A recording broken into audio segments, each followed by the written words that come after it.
Hello बच्चों, हम लोग देख रहे थे ये system of circles Das Gupta के बुक से। हम लोग ये 2D देख रहे थे। ये 2D में हम लोग सिस्टम ऑफ सर्कल्स, ये एग्जांपल 1 यानी कि एक्सरसाइज बोल सकते हैं इसको। एक्सरसाइज का ये 3rd नंबर का क्वेश्चन हम लोग 4 तक कर चुके हैं पिछले ही वीडियो में। आज हम लोग ये 5th नंबर करेंगे, ठीक है। 5th हो सकता है तो ये 6th भी एक ही वीडियो में कर देंगे, नहीं तो अलग से वीडियो बना देंगे 6th का। चलो, मतलब ये 6 पार्ट, 3rd का ही ये 6 को पार्ट था हम लोग का। Obtain the equation to the circle which cuts orthogonally the circle this passes through 3,0 and touches the axis of Y. यानी कि ये जो सर्कल है ये कैसा फिगर बना है ये देख लो। 5th नंबर का जो बना है हम लोग का फिगर कैसा है, ये वाई एक्सिस को भी टच किया है और एक्स एक्सिस को भी टच किया है। कैसे टच किया है एक्स एक्सिस को? एक्स एक्सिस का ये देखो, ये जो कोऑर्डिनेट लिखा गया है ये एक्स एक्सिस का कोऑर्डिनेट है। ये जो कोऑर्डिनेट लिखा गया है ये एक्स एक्सिस का कोऑर्डिनेट है। और साथ ही साथ बोल रहा है and touches the Y axis. तो वाई एक्सिस का कोऑर्डिनेट यानी कि वहाँ पे आ जाएगा 0,y। वाई का जो भी वैल्यू आएगा 0,y, और यहाँ पे ये x,0 के फॉर्म में है तो ये x एक्सिस में है। यानी कि यहाँ जो फिगर बना है ये y एक्सिस को भी टच कर रहा है ये सर्कल, और x एक्सिस को भी टच कर रहा है। तो यहाँ पे जो टच हुआ है उसको हम लोग बोल सकते हैं, इधर कहीं भी टच हुआ है, इधर ये x एक्सिस में टच हुआ है, इमेजिन कर लो ये 3,0 है, ठीक है। जरूरी नहीं कि यहाँ यहाँ यहाँ कहीं भी किया है ये, ठीक है। और तो इसका सेंटर हो जाएगा हम लोग का जनरल इक्वेशन के फॉर्म में -g, -f हो जाएगा, ठीक है। और इसका इक्वेशन क्या हो जाएगा, x² + plus 2gx plus 2fy plus c equal to 0। ये जनरल इक्वेशन होता है सर्कल का। और ये वाई एक्सिस को टच किया है, यहाँ ये वाई एक्सिस को टच किया है, तो इसका इक्वेशन हम लोग को निकालना है। फाइनल इक्वेशन जो जी और एफ का भी वैल्यू यहाँ पे पुट कर देना है। तो यहाँ पे जो टच किया है वो 0,y होगा, सॉरी 0,y हो जाएगा, ठीक है। और यहाँ जो टच किया है वाई एक्सिस से, तो इसका वाई एक्सिस को टच किया है बोला है, तो ये टच वाला डिस्टेंस जो होगा, ये यहाँ से जी तक का डिस्टेंस जो होगा वो क्या हो जाएगा, -g होगा। क्योंकि यही तो x का कोऑर्डिनेट है, ये सेंटर का जो वैल्यू है ये x,y के फॉर्म में है, x,y के फॉर्म में है। तो ये ग्राफ में हम लोग का कोऑर्डिनेट क्या देता है, यहाँ इस पॉइंट का कोऑर्डिनेट पहला वाला x देता है। यानी कि ये इतना से इतना दूर x है। ये अगर हम लोग देखना चाहें, यहाँ से यहाँ ये y है और यहाँ से यहाँ ये x है, ठीक है, समझ रहे हो। तो यहाँ हम लोग जो सेंटर मिला वो -g, -f मिला। तो यहाँ जो r मिला है वो हम लोग का -g मिला है। यहाँ जो r मिला है इस वाले सर्कल का वो क्या मिला है, -g मिला है। क्यों? क्योंकि सेंटर हम लोग का -g, -f के फॉर्म में होता है। और यहाँ जो सेंटर है वो -g है, क्योंकि ये y एक्सिस को टच किया है बोला है, और साथ ही साथ x एक्सिस को भी टच किया है। लेकिन x एक्सिस का हम लोग नहीं बोल सकते हैं कि वो सीधा सीधी आके एकदम ये रेडियस ही हो जाएगा हम लोग का 3, ठीक है, रेडियस ही हो जाएगा 3, ये अभी नहीं बोल सकते हैं, ठीक है। समझ रहे हो मेरा बात? हालांकि आ सकता है लेकिन अभी नहीं बोल सकते हैं, दावा नहीं कर सकते हैं कि अभी 3 ही होगा, ठीक है। अगर MCQ वाला क्वेश्चन रहेगा कहीं पे तो यहाँ पे तुम लोग इमेजिन कर सकते हो कि ये जो सर्कल है ये वाई एक्सिस को भी टच किया है और साथ ही साथ एक्स एक्सिस को भी टच किया है। तो यहाँ से x का वैल्यू हम लोग का 3 है, ये टच किया है यहाँ पे और यहाँ से ही ये गुजरा है, ठीक है, इधर ये भी बोल सकते हैं, ठीक है। क्योंकि ये हम लोग का ये 3,0 दिया हुआ है, तो यहाँ g इक्वल टू हम लोग 3 भी ले सकते हैं, तो -g इक्वल टू -3 आ जाएगा आंसर में, ठीक है। तो चलो यहाँ से हम लोग काम ही करते हैं। तो यहाँ से हम लोग काम क्या करेंगे, रेडियस निकालेंगे ना, रेडियस। तो r इक्वल टू हम लोग का होता है √ हम लोग का g² प्लस f² -c होता है, और यहाँ r का वैल्यू दिया हुआ है -g इक्वल टू यहाँ से √g² हम लोग का हो जाएगा प्लस f² -c हो जाएगा। तो यहाँ से √ को इधर भेज देंगे, यानी कि दो बोथ साइड स्क्वायरिंग करते हैं, तो इधर भी स्क्वायर करेंगे इधर भी स्क्वायर करेंगे, ठीक है। यहाँ भी स्क्वायर कर दिए, इधर भी स्क्वायर कर दिए। स्क्वायरिंग बोथ साइड लिखा जाता है लेकिन नहीं लिख दिए, समझाने के चलते मैं डायरेक्ट लिख दे रहा हूँ, तुम लोग लिख लेना, ठीक है। ये स्क्वायर से ये √ कैंसिल हो गया, तो -g का स्क्वायर क्या हो जाएगा, g² equal to g² plus f² -c हो जाएगा। g से g² कैंसिल, g² कैंसिल हो गया, तो यहाँ 0 इक्वल टू हम लोग को मिला f² -c। यहाँ से मिला हम लोग को, ये c को इधर भेज देंगे तो c इक्वल टू f² मिला, c इक्वल टू क्या मिला, f² मिला, c इक्वल टू क्या मिला हम लोग को, f² मिला बच्चों। साथ ही साथ देखो, अब ये जो इक्वेशन है, जनरल इक्वेशन, ये जो सर्कल है इसका हम लोग का है ऑर्थोगोनली भी था। एक सर्कल से हम लोग का ये ऑर्थोगोनली भी है, एक सर्कल से हम लोग का ये क्या है, ऑर्थोगोनली है भी है ये सर्कल। तो यहाँ सेंटर से इसका जो कट हुआ है, इसके सेंटर से ये 90 डिग्री बनाएगा, और इसका इक्वेशन हम लोग के पास है, इसका इक्वेशन हम लोग के पास ये है। तो ऑर्थोगोनली वाला भी प्रूव करते हैं, और इसका ये जो सर्कल है ये 3,0 से भी होके पास हुआ है, ये जो है 3,0 से भी होके पास हुआ है, 3,0 से होके पास हुआ है। इसका मतलब हम लोग का क्या हो जाएगा, 3,0 से होके पास हुआ है, इसका मतलब हम लोग का क्या हो जाएगा, यहाँ से डायरेक्ट भी वैल्यू निकाल सकते हैं। देखो ये जो टच हुआ है वाई एक्सिस को भी, तो यहाँ से इसको भी हम लोग 3 बोल सकते हैं। तो 3 अगर ये हुआ तो माइनस जी, ये एक्स का वैल्यू है, ये एक्स का वैल्यू है, तो माइनस जी इक्वल टू 3, तो जी इक्वल टू हम लोग का 3 आ जाएगा, जी इक्वल टू 3 वहाँ से भी निकाल सकते हैं। खैर निकाल रहे हैं तो यहीं हम लोग चलते हैं, ये सेटिस्फाई करेगा ये जो है इस इक्वेशन को। तो यहाँ पुट कर देते हैं, इस वाले में पुट कर देते हैं 3,0 lies on passes through, passes through 3,0, तो यहाँ से पास हो रहा है ये वाला सर्कल, तो यहाँ से ये 3 का स्क्वायर 9 हो जाएगा, प्लस 0 का स्क्वायर 0 हो जाएगा, प्लस यहाँ से मिल जाएगा हम लोग का 2g इंटू क्या हो जाएगा, यहाँ से ये 3 हो जाएगा, और प्लस 2f0 हो जाएगा, 2 इंटू एफ इंटू 0 हो जाएगा, प्लस सी का वैल्यू सी ही रहेगा इक्वल टू 0। तो यहाँ से ये 9 प्लस 3 2 6g, और ये प्लस सी, ये भी 0 हो गया, प्लस सी इक्वल टू 0, ये भी एक हम लोग को मिला है, ये भी कंडीशन हम लोग को मिला है यहाँ से। ठीक है, चलो अब अगला देखते हैं, अगला क्या बोले थे हम, अच्छा ऑर्थोगोनली प्रूव करना है, ऑर्थोगोनली प्रूव करना है। किस सर्कल से था ऑर्थोगोनली, एक हम लोग का इक्वेशन दिया हुआ था, यहाँ से हम लोग का ये ऑर्थोगोनली है। तो 2g1 g2 कर रहे हैं, इसका g है तो इसका g ही ले रहे हैं 2g, और यहाँ से g1 का वैल्यू क्या आ जाएगा, -3 आ जाएगा।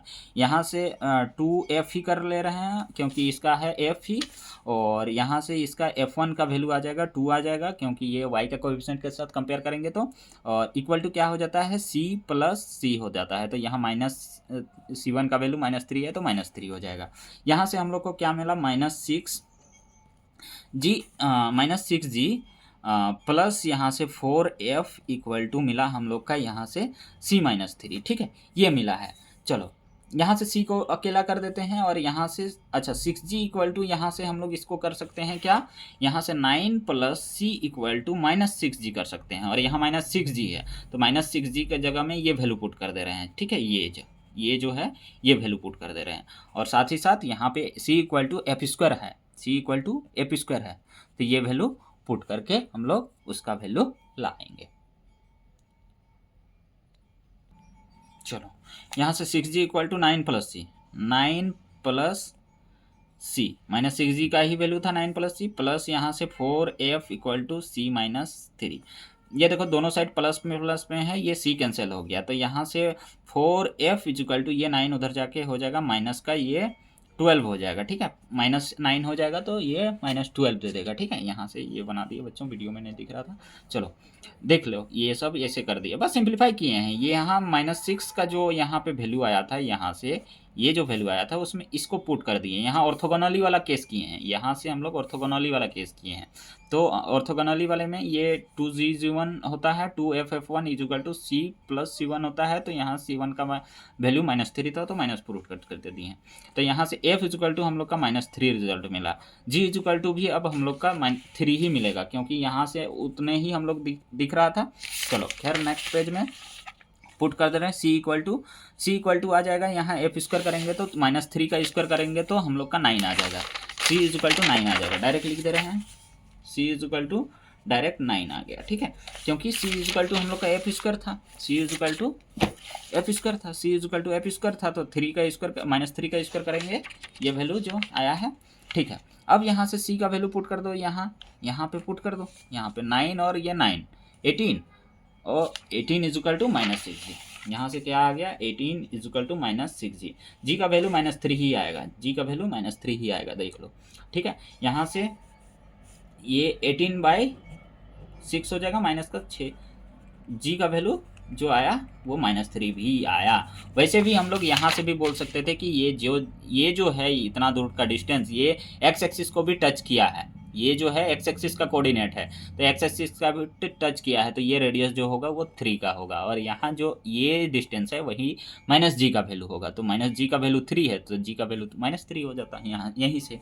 ठीक है, वहाँ से भी निकाल सकते थे। खैर वहाँ इक्वेशन वगैरह तो करना ही पड़ता, वहाँ से बस g का वैल्यू हम लोग को दिखता। चलो ये हो गया। तो अब फाइनल सब का वैल्यू आ गया, तो इक्वेशन में पुट कर दो। जनरल इक्वेशन में, general equation x² + y² plus 2g, g का वैल्यू यहाँ पे -3, 2g, g का वैल्यू -3 है, तो 2 × -3x प्लस यहाँ से 2f, f का वैल्यू -3 ही था, f का वैल्यू -3 ही था, यहाँ पे -3 और y प्लस c का वैल्यू 9 है, 9 = 0। यही इक्वेशन बन गया। x² + y² माइनस का 6x और ये हो गया माइनस का 6y प्लस का 9 = 0। ये मिला भी सकते हो, बाकी रेडियस भी चेक कर सकते हो। रेडियस हम लोग का 3 था, तो वहाँ से 3 भी निकाल सकते हो रेडियस। बाकी बुक में आंसर मिला भी सकते हो। ये देखो वही है, वही है। तो बुक में आंसर मिल गया है तो हम लोग का प्रूव हो चुका है। अगर बुक में आंसर ना मिले तो फिर तुम लोग को काम क्या करना है, r = √g² f² g² plus f² minus c value में पुट कर देना है। यहाँ g² का वैल्यू यानी कि 3 का 9 हो जाएगा, प्लस यहाँ भी फिर से 9 हो जाएगा, और यहाँ से माइनस का ये 9 हो जाएगा, अंडर रूट लग जाएगा। ये 9 से 9 कैंसिल हो गया, ये √9 आया, तो इसका वैल्यू r का वैल्यू 3 मिला। और r का वैल्यू हम लोग का यहाँ पे 3 ही था, यहाँ पे 3 ही आया था, क्योंकि ये एक्स एक्सिस का कोऑर्डिनेट था ये, तो वहाँ से हम लोग r भी 3 ही निकाले थे। वैसे भी -g था, और -g का वैल्यू यहाँ पे 3 हो जाएगा। g का वैल्यू -3 है, तो -g का वैल्यू +3 हो जाएगा, तो यहाँ -g = 3। वही हम लोग का रेडियस भी है, y एक्सिस को टच किया था, तो ठीक है, यहाँ से ये प्रूव हो गया। ठीक, अगर आंसर मैच ना करे तो ये काम करना है। चलो 6 नंबर भी इसी में कर दे ले रहे हैं, इसी वीडियो में आ जाएगा 6 भी।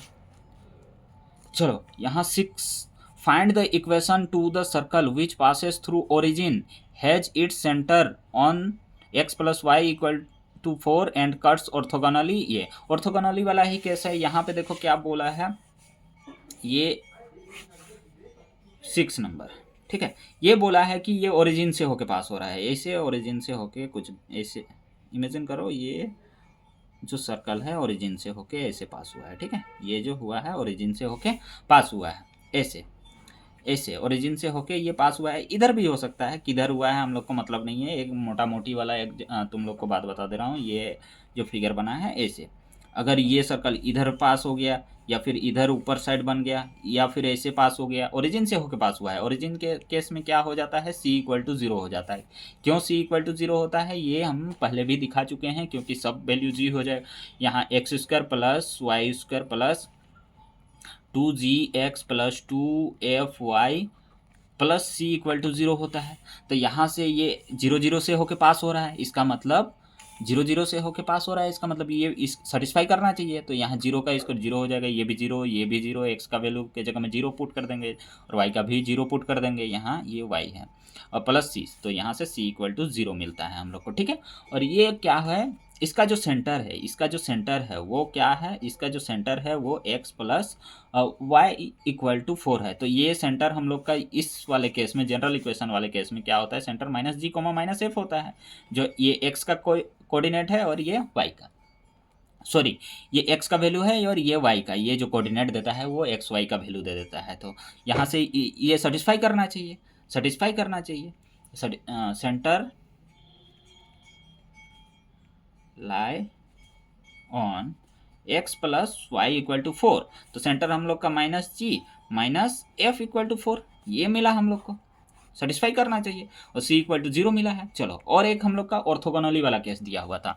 ऑर्थोगोनल, ये किसी सर्कल से ऑर्थोगोनली है, इधर है कहीं है, इसका सेंटर से यहाँ का जो, इसका सेंटर से यहाँ का जो एंगल बनेगा वो 90 डिग्री बनेगा। तो 90 डिग्री बन रहा है, उस वाले केस में क्या हो जाता है, यहाँ ऑर्थोगोनली लिख दे रहे हैं, ऑर्थोगोनली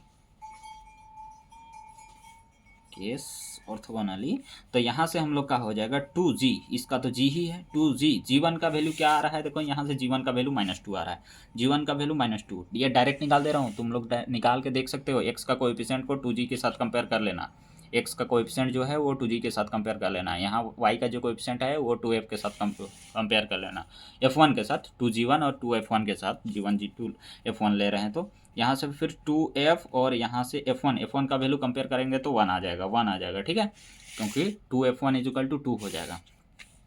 इक्वल टू हम लोग का क्या होना चाहिए, c का वैल्यू तो यहाँ 0 है, खैर लिख दिए, तो c प्लस c1 का वैल्यू यहाँ पे 4 है, c1 का वैल्यू यहाँ पे 4 है, देखो ठीक है।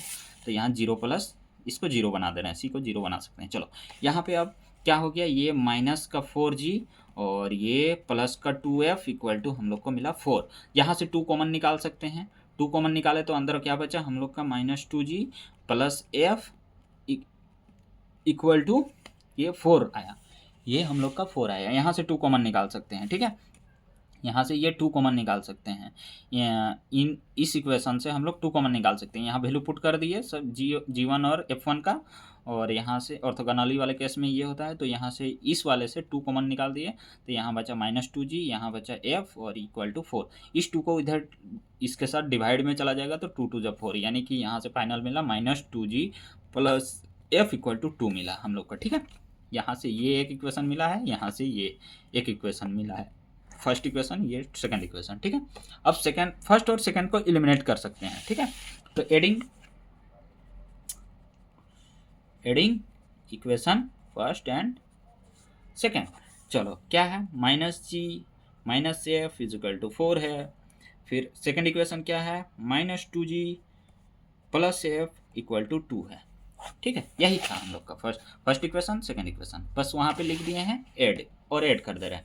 चलो यहाँ से ये ख़त्म हो जा रहा है, प्लस माइनस है, तो यहाँ से -3g इक्वल टू हम लोग का 6 आया। g का वैल्यू जो आया 3 2 जा 6, 2 आया, -2, यहाँ माइनस से ये कैंसिल हो जाए, इधर डिवाइड में चला जाता, g का वैल्यू आ गया हम लोग का -2, g का वैल्यू -2 आया, पुट कर दो यहाँ पे, f का वैल्यू आ जाएगा, ये -2 और -g था, g का वैल्यू हम लोग का आया है -2, तो यहाँ पे माइनस पुट करेंगे तो +2 हो जाएगा, यहाँ पे हो जाएगा -f इजिकल टू +2, उधर जाके घट जाएगा, तो यहाँ से -f इजिकल टू ये +2 उधर जाके घट जाएगा तो 2, तो f इजिकल टू हम लोग का -2 आया, f इजिकल टू -2 आया, c इजिकल टू 0 आया।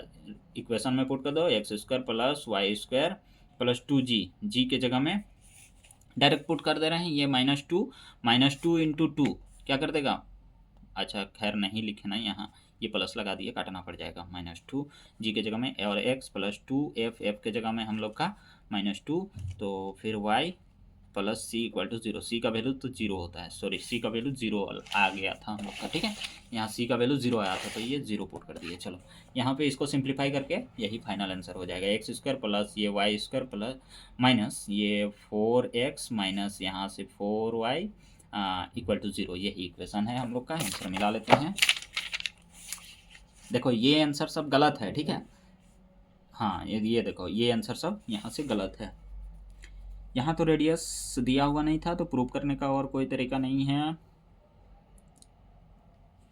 ठीक है। चलो यहाँ से ये आंसर गलत था, ठीक है, यहाँ से पहले ही कटा हुआ है, इसका भी ये आंसर गलत है, इसका भी ये आंसर गलत है। चलो नेक्स्ट क्वेश्चन हम लोग नेक्स्ट वीडियो में करेंगे।